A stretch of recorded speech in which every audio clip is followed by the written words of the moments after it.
El verano pasado fui a un campamento de baloncesto en la Universidad de Duke.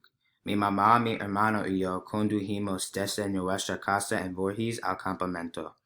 Fue un viaje de 7 horas y el viaje por carretera fue muy divertido. El campamento duró 4 días y cada día hacíamos cosas diferentes.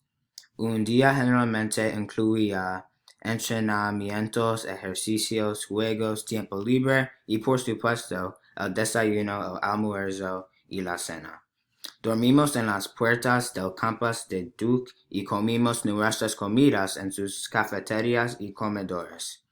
Cada día también tuvimos que hablar con un exjugador y algunos días el entrenador de su equipo de baloncesto, entrenador que.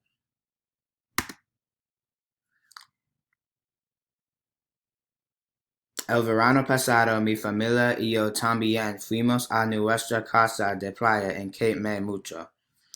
Cuando estábamos allí, a menudo íbamos a la playa, cenamos a un restaurante y jugamos al minigolf. También monté mi bicicleta mucho y a veces iba a pescar con mis primos.